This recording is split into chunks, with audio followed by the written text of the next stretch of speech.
రద్దు చేసిన భాష కేసీఆర్ది. రేవంత్ రెడ్డి మాట్లాడితే ఏమవుతాడు? నీ పేగుల వీక్తా, మెడలేసుకుంటా, నేను తొండలు సొర్రగొడతా, తొక్కుతా, సంపుతా, సీరుతా, బట్టలు కూడా వీక్తా, గిద్దప్ప సాగు భాష తప్ప ఒక్క మంచి భాష మాట్లాడిండా ముఖ్యమంత్రి? కేసీఆర్ది సాగు భాష, రేవంత్ రెడ్డిది చావు భాష.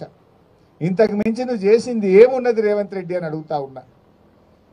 ఇవాళ ఈయన పని ఢిల్లీలో కూడా అయిపోయింది. మొన్న బీసీల ధర్నా అని ఢిల్లీకి పోయిండు, ధర్నా పెట్టిండు.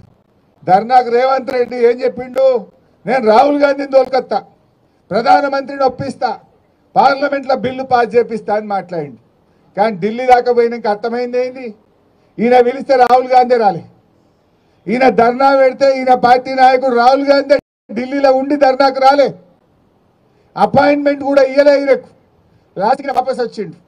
ఈయన వచ్చినాక తెల్లారి మాత్రం మిగతా పిసిసి అధ్యక్షుడు, ఉప ముఖ్యమంత్రిని అందరినీ పిలిచి సోనియా గాంధీ ఫోటోలు దిగింది, రాహుల్ గాంధీ ఫోటోలు దిగింది. రేవంత్ రెడ్డికి మాత్రం తలుపులు బంద్ పెడుతున్నారు. ఈయనని కలుస్తలేరు. వాళ్ళని పిలిచి ఫోటోలు దిగింది తప్ప ఈయన పిలిస్తే ధర్నాకు రాలే, ఈయన కలుస్తారంటే తలుపులు తెరవలే. ఇది ఇలా రేవంత్ రెడ్డి పరిస్థితి అయిపోయింది. ఇంకా గమ్మతి నేను నిన్న చూసిందంటారు మీరు అందరు కూడా. ఆ ఉప ముఖ్యమంత్రి ఏదో స్టేట్మెంట్ ఇచ్చిండు. ఈ రాష్ట్ర కాంగ్రెస్ పార్టీ ఇన్ఛార్జ్ మీనాక్షి గారు ఆదేశించిందట, ఉప ముఖ్యమంత్రి హెచ్సియు విద్యార్థుల మీద కేసులు ఎత్తేస్తున్నాము అని చెప్పిండు. మరి పెట్టింది ఎవడు? కేసులు పెట్టింది ఎవడు? పెట్టిందేమో ముఖ్యమంత్రి. ఆయన్నే హోంమంత్రి, ఆయన్నే ముఖ్యమంత్రి రేవంత్ రెడ్డి. రేవంత్ రెడ్డి కేసు పెట్టడట, బట్టి విక్రమార్క కేసులు ఎత్తేస్తారట. ఇదేమి రాజ్యము? అసలు కోక తుక్కనాడి అంట చూడు, తోక కుక్కనాడిస్తుందా, కుక్క తోకనాడిస్తుందా? ఇలా హోంమంత్రి ముఖ్యమంత్రి రేవంత్ రెడ్డి, ఆయన్నేమో పిల్లల మీద కేసులు పెట్టిండు. ఇవాళ పిల్లల్ని తెచ్చి సంగారెడ్డి జైలు వేసింది రేవంత్ రెడ్డి. ఉప ముఖ్యమంత్రి అంటాడు లేలే కేసులు ఎత్తేస్తున్నాం, పిల్లల్ని విడుదల చేస్తున్నాం అంటాడు. ఇలా ఎవరిది నడుస్తుంది? అసలు గవర్నమెంట్ ఇట్లుంటుందా? గవర్నమెంట్కి ఒక పద్ధతి ఉండదా? మరి నేను రేవంత్ రెడ్డిని అడుగుతున్నా, నువ్వు అక్రమంగా కేసు పెట్టినావు, నువ్వు తప్పుడు కేసు పెట్టినావని నీ ఉప ముఖ్యమంత్రి వాళ్ళని జైలుకి వెళ్ళి విడుదల చేయమన్నాడు. మరి నువ్వు క్షమాపణ చెప్పు. రేవంత్ రెడ్డి నీ ఉప ముఖ్యమంత్రే చెప్పిండు, నువ్వు ఆ పిల్లల మీద అక్రమంగా కేసు పెట్టినావు, ఆ పిల్లలను అక్రమంగా జైల్లో పెట్టినావు, ఇది తప్పు అని నీ ఉప ముఖ్యమంత్రి క్యాబినెట్ మిత్రులు అందరు కలిసి వాళ్ళని జైలుకి వెళ్ళి విడుదల చేయమన్నాడు. కేసు పెట్టింది నువ్వే కదా రేవంత్ రెడ్డి. మరి నువ్వు రేవంత్ రెడ్డి నేను డిమాండ్ చేస్తున్నా, నువ్వు అక్రమ కేసు పెట్టినందుకు రాష్ట్ర హోంమంత్రిగా, రాష్ట్ర ముఖ్యమంత్రిగా హెచ్సియు పిల్లలకు బేషరతుగా క్షమాపణ చెప్పాలని చెప్పి నేను ఈరోజు రేవంత్ రెడ్డి డిమాండ్ చేస్తా ఉన్నా. అసలు నీ పరిస్థితి ఆగమైపోయింది. నువ్వేం చెప్తున్నావో మీ మంత్రులే ఇలాంటి పరిస్థితి ఏర్పడ్డది. అంతా ఆగమాగం. రేవంత్ రెడ్డి పాలన సగం సగం ఆగమాగం. ఏది చూసినా సగం సగం, అంతా ఆగమాగం. మూసి మూసి అన్నాడు, 3 నెలలు ఉరికిండు, ఎల్లెలకెళ్ళబడ్డాడు. హైడ్రా హైడ్రా అన్నాడు, 6 నెలలు ఉరికిండు, ఎల్లెలకెళ్ళబడ్డాడు. ఏదన్నా ఒక్కటన్నా కొనెళ్ళిందా? దేవుళ్ళ మీద ఒట్టు పెట్టిండు, 15 ఆగస్టు కల్లా రుణమాఫీ చేస్తా.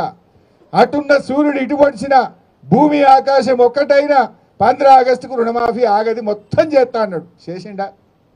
చేయాల్సింది 49, చేసింది 16, 17. సగం సగం ఆగమాగం కదా. ఏది చక్కగా ఉన్నావు? ఏది కొనెళ్ళింది? దేవుని మీద ఒట్లు పెట్టి దేవుణ్ణి మోసం చేసిన ముఖ్యమంత్రి ప్రజల్ని మోసం చేయడా? దేవుణ్ణే మోసం చేసిన ముఖ్యమంత్రి భారతదేశంలో ఎవరు లేడు. దేవుడు అంటే అందరికీ భయం, దేవుడు అంటే భక్తి, దేవుడు అంటే ప్రేమ. కానీ రేవంత్ రెడ్డి ఆ దేవుణ్ణి కూడా మోసం చేసినటువంటి వ్యక్తి ఈ రేవంత్ రెడ్డి. బహుశా ఈ చరిత్రలో ఇంకో ముఖ్యమంత్రి లేడు, రాడు. దేవుణ్ణి మోసం చేసిన చరిత్ర ఎవరికన్నా ఉన్నది భారతదేశంలో అంటే అదొక రేవంత్ రెడ్డికి మాత్రమే ఉంటుంది. ఇట్లా ఇలా ఆగమాగం అయిపోయింది. రియల్ ఎస్టేట్ బేరం పటాన్ చెరువులో 3 పువ్వులు 6 కాయలు ఉండే. గిట్ల పోయి గట్ల కూడా చేసి డీల్ చేసి కత్తురు. ఎన్ఆర్ఐలు గిన్ఆర్ఐలు హైదరాబాద్కి వెళ్ళి ఎవరు చూడు పటాన్ చెరువులో ప్లాట్ కొద్దురు. ఇప్పుడు ఆ రిజిస్ట్రేషన్ ఆఫీస్కి పోతే అంత ఈగలు కొట్టుకుంటున్నట. ఈగలు కొట్టుకునే ఉంది. బయట అదేమో దుకాణం ఉంటాయి చూడు, వెండర్లు, స్టాంప్ వెండర్లు, ఆడపోతే ఎవడొత్తలేడు. స్టాంప్ వెండర్లు గిరాకీ లేదు, స్టాంప్ వెండర్లకు గిరాకీ లేదు, రిజిస్ట్రేషన్ ఆఫీస్లో బేరం లేదు. ఆ రియల్ ఎస్టేట్ మా తమ్ముళ్ళ పాపం ఆ ఫైనాన్స్ వాళ్ళు వచ్చి కార్లు గుంజుకపోతున్నట, మోటార్ సైకిల్ గుంజుకపోతున్నట. ఇన్స్టాల్మెంట్ కూడా వెళ్తలేవు. అంత ఆగమైపోయింది. కేసీఆర్ 10 ఏళ్ళు ఉంటే పెరుగుడే పెరుగుడు, పెరుగుడే పెరుగుడు. రేవంత్ రెడ్డి వస్తే దిగుడే దిగుడు, దిగుడే దిగుడు అయిపోయింది. అంత ఆగం. ఎవరిని చూసినా ఆగమే. రైతులు చూసినా పరేషానే ఉన్నారు, బేరాలు చూసినా పరేషానే ఉంది, రియల్ ఎస్టేట్ చూసినా పరేషానే ఉంది. ఏదన్నా ఒకటి చక్కగా చేసినావా రేవంత్ రెడ్డి? అన్నీ ఆగమాగం. ఏమనంటే ఆర్ఆర్ ట్యాక్స్ అంటివి, మెట్రో రైలు రద్దంటివి, ఫార్మాసిటీ రద్దంటివి. ఒక్కటన్నా చక్కగా చేస్తే కదా నువ్వు. సరిగా చేస్తే గిట్లుంటుందా? బంగారు పల్లెంలో పెట్టి అద్భుతమైన ప్రగతితో తెలంగాణను చేతిలో పెట్టిండు కదా కేసీఆర్. నువ్వు ఇవాళ మొత్తం తెలంగాణను ఆగం పట్టిస్తున్నావు. ఎసొంటి తెలంగాణ ఎట్లా చేస్తున్నావు? ఆనాడు కేసీఆర్